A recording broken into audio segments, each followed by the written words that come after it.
بسم اللہ الرحمن الرحیم اللہم صلی علی محمد وعلی آل محمد کما صلیت علی ابراہیم وعلی آل ابراہیم انک حمید مجید اللہم بارک علی محمد وعلی آل محمد کما بارکت علی ابراہیم وعلی آل ابراہیم انک حمید مجید۔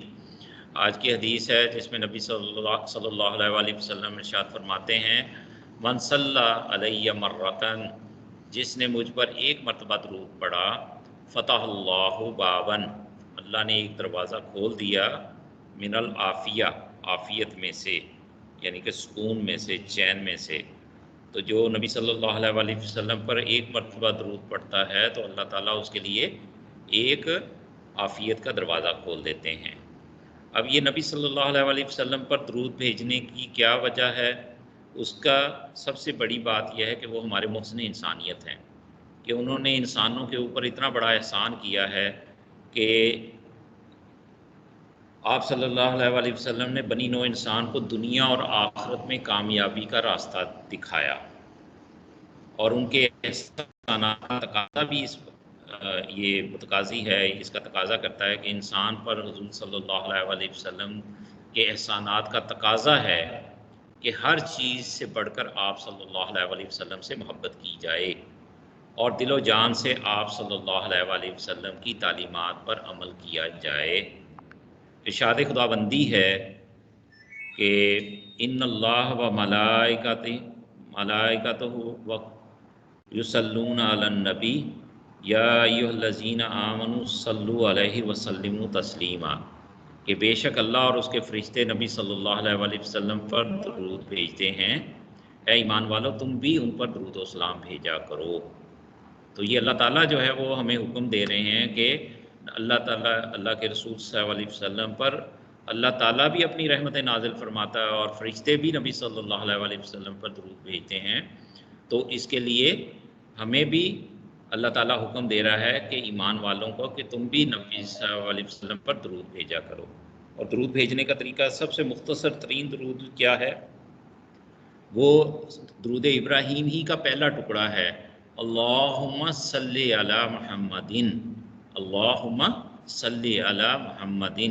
تو یہ مختصر ترین درود ہے جو کہ حدیث میں ہی آیا ہے کہ یہ درود جو ہے وہ نبی صلی اللہ علیہ وسلم پر، اور یہ دیکھیں یہ اتنا اللہم صلی علی محمد یہ درود پڑھنا آپ اندازہ کریں کہ کتنا ٹائم لگتا ہے۔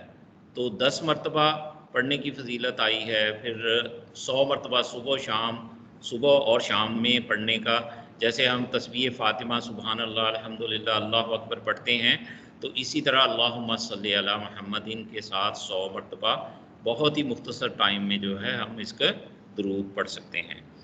تو آگے دیکھتے ہیں نبی صلی اللہ علیہ وآلہ وسلم نے اس بارے میں مزید ہمیں کیا ارشاد فرمایا ہے۔ تو اس بارے میں فرشتوں کی دعا، اس بارے میں نبی صلی اللہ علیہ وآلہ وسلم فرماتے ہیں جو مسلمان مجھ پر درود پڑھتا ہے اس کے لیے فرشتے استغفار کرتے ہیں۔ کیا کرتے ہیں؟ استغفار کرتے ہیں، یعنی کہ اس کی مغفرت کی دعا کرتے ہیں اللہ تعالیٰ سے، تو اللہ کی رحمت کا ذریعہ بھی ہے۔ اس بارے میں نبی صلی اللہ علیہ وآلہ وسلم نے فرمایا جس نے مجھ پر ایک مرتبہ درود پڑھا اللہ اس پر 10 مرتبہ رحمت فرماتا ہے۔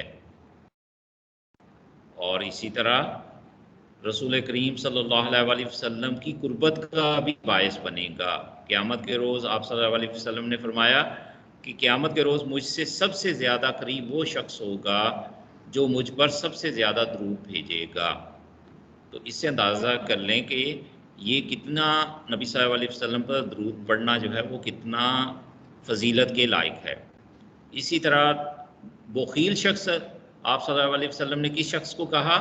وہ شخص بخیل ہے جس کے پاس میرا ذکر ہو اور وہ مجھ پر درود نہ بھیجے۔ تو اس حوالے سے بخیل کس کو کہتے ہیں؟ کنجوس شخص۔ کنجوس اس شخص کو کہا جائے گا کہ نبی صلی اللہ علیہ وسلم کا نام نامی آئے اور اس پر درود نہ پڑھا جائے۔ تو صلی اللہ علیہ وسلم یہ ہم عام طور پر مختصر ترین اس انداز سے پڑھتے ہیں اللہم صلی علی محمد، تو یہ درود جو ہے نا ہمیں پڑھنا چاہیے۔ مجالس کی زینت، آپ صلی اللہ علیہ وسلم نے فرمایا اپنی مجالس کو مجھ پر درود پڑھنے سے زینت دو، یعنی کہ ان مجلسوں کو خوبصورت بناؤ۔ درود پڑھنے سے وہ اس مجلس کے اندر خوبصورتی پیدا ہوتی ہے۔ اسی طرح نمبر 6 میں نبی صلی اللہ علیہ وسلم نے رضائے الہی کا ذریعہ کہ آپ صلی اللہ علیہ وسلم نے فرمایا ہے جس سے پسند ہو کہ اللہ تعالیٰ اس سے ملے اور اللہ اس سے راضی ہو تو اسے چاہیے کہ وہ مجھ پر درود زیادہ پڑھا کرے۔ ٹھیک ہے، زیادہ پڑھنے کے حوالے سے یہ ایک حدیث اور بھی آتی ہے کہ نبی صلی اللہ علیہ وسلم سے ایک صحابی نے کہا کہ اللہ کے رسول، میں آپ پر دعا میں سے اگر ایک حصہ